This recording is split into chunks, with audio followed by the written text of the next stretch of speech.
Welcome to the debate. Today we are standing at ground zero. Picture this. A pipe has just burst on the fourth floor of a commercial high-rise, or maybe a fire has just been extinguished in a manufacturing plant. Right, the smoke is literally still clearing. Exactly. The clock has started on what we call the golden window. We're analyzing the first 24 hours after a loss event today. And this is based on our source material, The Golden Window, Navigating Immediate Loss Control, specifically looking at episode 10. Yeah, and it is a window that closes a lot faster than most people realize. It's 24 hours of adrenaline, noise, confusion. But more importantly, it is the financial crucible where the fate of the insurance claim is completely decided. And the fate of the building itself, frankly. The source material is, well, it's aggressive here. It hands us a roadmap that is incredibly direct. It tells us unequivocally that waiting is rarely neutral, and that is the core tenet I am standing on today. The physics of destruction, they just do not pause for paperwork. If you are not physically intervening to stop the bleeding in those first few hours, you are actively choosing to let the asset die. That is a very kinetic way to look at it. But I read that same map and I see a massive warning sign. When I look at the core themes, safety first, documentation, mitigation timing, I don't see a license to rush. I see a mandate for control. I mean, the material literally states that the first decisions determine the final invoice. If those decisions are driven by panic or a blind need for speed, that final invoice isn't just going to be high, it's going to be rejected. So that is the battleground right there. In the chaos of the first 24 hours, is the imperative aggressive action to halt the physical damage, or is it methodical assessment to protect the process? Right. It's the tension between saving the bricks and saving the bank account. But I am arguing that if you don't save the bricks, there is no bank account to worry about. Speed is the ultimate variable here. The source material explicitly states, early action reduces total loss. That is just a mathematical reality. And I am arguing that safety first and documentation are the true priorities. Early action does not mean reckless action. If you prioritize speed over process, you risk spoliation of evidence, you risk the safety of your occupants, and you risk turning what is a manageable claim into an absolute litigation nightmare. Let's get into the mechanics of this then, because I think people really underestimate the violence of a quiet loss. When we talk about the primary insight that the first decisions determine the invoice, we have to talk about physics. We aren't just talking about water sitting peacefully on a floor, we are talking about capillary action. Water defies gravity. Exactly. It wicks. If a pipe bursts at 2 in the morning, by 6 a.m. that water hasn't just spread out, it has climbed up the drywall, it is soaked into the insulation, which effectively ruins the thermal break. It is swelling the particle board in the cabinetry. Or hey, if we're talking about a fire, we are dealing with acidic soot. Which is highly corrosive, yes. Right. Highly corrosive. If you have a server room or a manufacturing floor with sensitive electronics and that smoke settles, you are on a countdown. It causes galvanic corrosion on the circuit boards.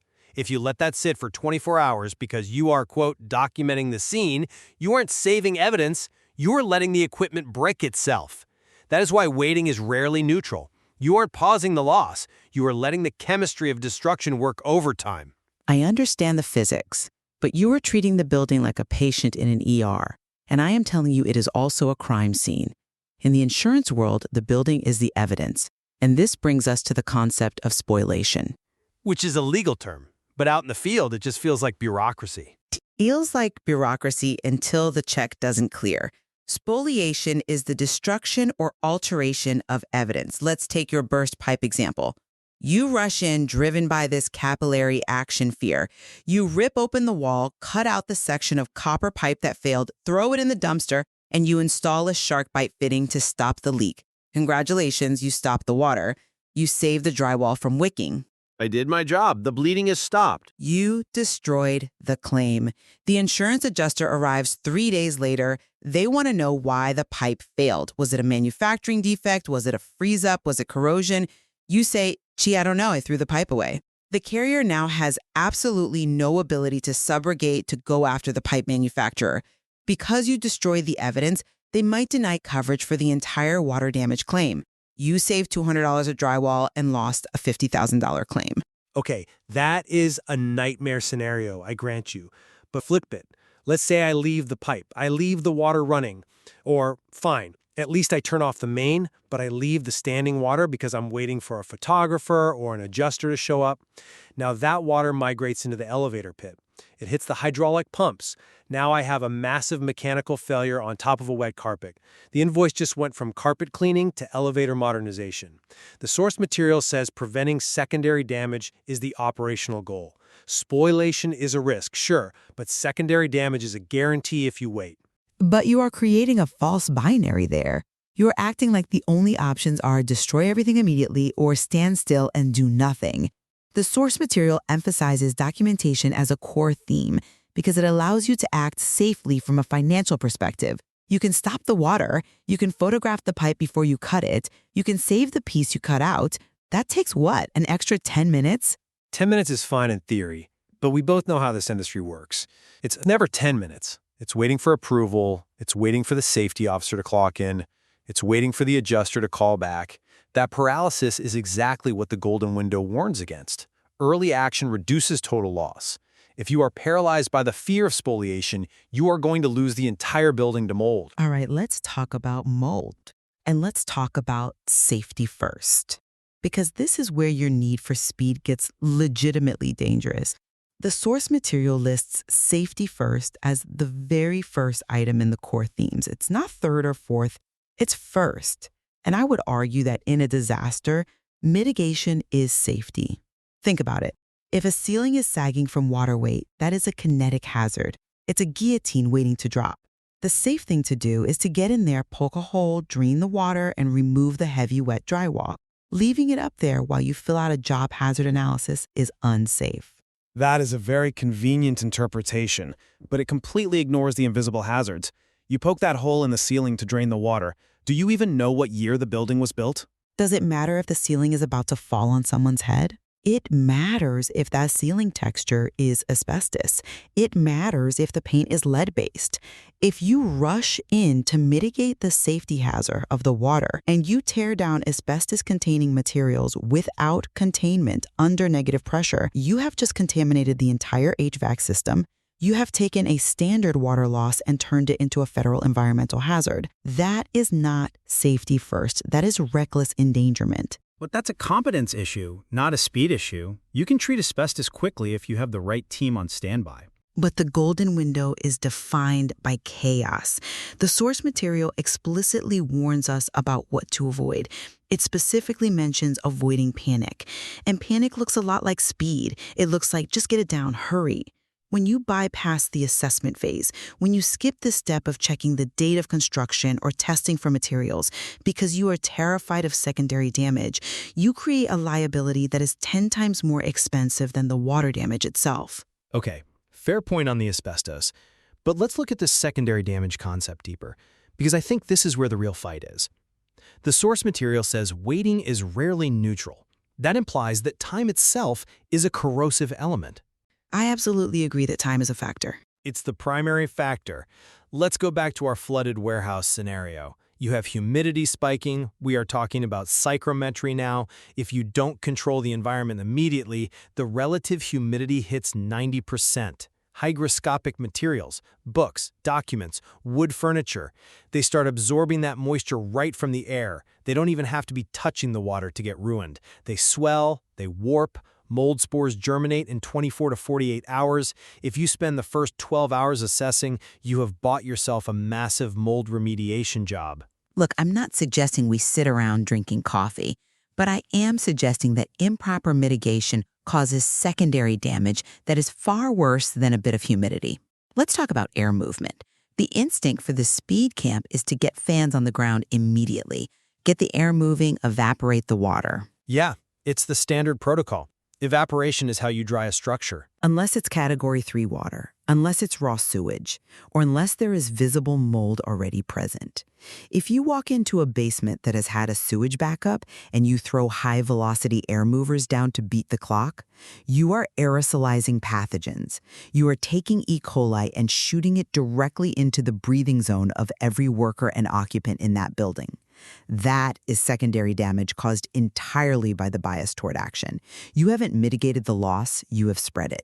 Okay, that is a solid point on Category 3 water. But let's look at the primary insight again. The first decisions determine the final invoice. If the decision is to do nothing, the invoice goes up. If the decision is to act recklessly, yes, the invoice goes up. But I argue the bias has to be toward action because the what to do immediately list in the source material is highly actionable. Stop the water source, extract standing water, move contents. These are verbs. They are verbs, yes, but look at the what to avoid list. It's just as long. Do not use ceiling fixtures if the ceiling is wet. Do not enter rooms where the ceiling is sagging. Do not touch electrical items. These are constraints. The source material is trying to put a governor on the engine. It knows that the human instinct in a crisis is the hero complex. We want to run in and save the day. The material is saying stop, look, think. See, I view the do-nots as guardrails, not stop signs. You don't stop driving just because there's a guardrail on the highway. You drive fast between them. The what to avoid list tells me how to move fast without dying. It doesn't tell me to wait. For example, move contents out of harm's way. That is a massive directive. If I have a law firm with boxes of files regarding active litigation sitting on the floor and the water is rising, my priority is moving those boxes. I'm not checking the inventory list first. I'm grabbing them and moving them. Right, and if you move them in a total panic and you dump them in a pile in the next room without labeling which office they came from, you have just destroyed the filing system. You have saved the paper but destroyed the information architecture. The law firm can't build their hours because they don't know which file is which. You saved the physical object but destroyed its value. That is why assessment and planning must precede physical movement. But if the paper dissolves into pulp, the filing system is completely irrelevant. This is the crux of it. You are worried about the organization of the files. I am worried about the physical existence of the files. The golden window is about survival of the asset. You can reorganize a messy file room. You cannot read a dissolved document. But we have technologies for that. Freeze drying, desiccant drying. If you act calmly, you can pack those wet files out to a restoration specialist. If you panic and throw them in a heap, they might mold together before they ever get to the freezer. It feels like we are debating the definition of prudence at this point. You view prudence as risk management, avoiding the unforced error. I view prudence as damage control, limiting the scope of the inevitable error. That's a really good way to put it, actually. I view the final invoice as a collection of liabilities. Workers' comp claims from unsafe entry, denied insurance coverage from spoliation, restoration costs for cross-contamination. My assessment approach is designed to eliminate the catastrophic zeros on that check. And I view the final invoice as a direct reflection of the physical damage. Every square foot of drywall that wicks water is a line item. Every piece of machinery that corrodes is a line item. My action approach is designed to keep the sheer quantity of line items down. Early action reduces total loss. The text is very clear on that. But does it reduce the owner's loss if the insurance company doesn't pay? That is the real question. The total loss might be lower physically, but the financial hit to the owner could be absolute. Okay, let's pivot to a specific reality that bridges this concept of mitigation timing versus mitigation speed, because I think there is a nuance in the text there we are glossing over. Go on. The source lists mitigation timing as a core theme. Notice it doesn't say mitigation velocity. To me, timing implies striking when the iron is hot. It means knowing exactly when to pull the trigger. I absolutely agree with that. Timing implies precision. It implies doing the right thing at the exact right moment. The right moment to extract water is after you have verified the power is off and the water is clean. The right moment to remove drywall is after you have tested for asbestos. But you have to condense those afters into minutes, not days. That is my point. The golden window is 24 hours. If your testing protocol takes 48 hours, you have missed the window. You have failed. So the solution is preparation. And this is where the source material implicitly guides us. If you are reading the golden window during the flood, it's already too late. The assessment I am arguing for should happen beforehand. You should know where your asbestos is. You should know where your main shutoff valves are. That is the ideal. Absolutely. But let's be real for a second. Most people are reading this or living this in the moment of crisis. They don't have a pre-loss plan. They have a wet floor and a panic attack. In that reality, I still maintain that the default bias must be toward action. If you don't know if it's asbestos, sure, you treat it like it is, but you still act. You cut the water. You extract what you can safely reach. You get the dehumidifiers running. You don't just stand there. I will concede that standing there is the worst option, but running in blindly is a very close second. I want to highlight one more thing from the what to avoid section: unauthorized work. This is a huge issue for commercial leases and insurance. Right, the do not repair until approved rule. Quote, save the building. You might be violating your lease. You might be personally liable for the damages you caused in the name of mitigation. Action can quite literally get you sued. Sure, but inaction can get you evicted because you let the building rot. If I'm the landlord and I come in the next day and see you sat on your hands while my building's soaked, I'm going to sue you for negligence. It cuts both ways. Which brings us right back to the tension of the golden window. It is a high-pressure environment where every single choice has a massive consequence. And where making no choice is still a choice. Precisely. So how do we synthesize this? We have my position: physics dictates speed. Water wicks, smoke eats, mold grows. You must beat the clock. And we have your position: finance dictates process. Evidence must be preserved, safety must be verified, liability must be managed. I think the synthesis lies in how we define action. You see action as physical remediation, the hammers and pumps. I see action as strategic intervention. Stopping the water is action. Securing the perimeter is action. Calling the environmental hygienist immediately, that is action. Taking 500 photos in the first hour is action. I can accept that as long as that strategic intervention actually stops the spread of damage. If your photos stop the mold, great, take them. But usually you need to lower the vapor pressure in the air to stop the mold, and that requires mechanical intervention. Then perhaps navigating the golden window requires a split brain. You need a commander who is assessing the liability and the safety from a high level, and a tactical team that is executing the safe mitigation steps immediately. You cannot have one person trying to do both, or they will either freeze up or they will break something. I really like that. The first decisions determine the final invoice. Maybe the first decision should be to divide and conquer. One person manages the claim, the other manages the damage.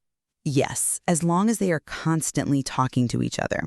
If the damage team rips out the evidence before the claim manager photographs it, the whole system fails. Agreed.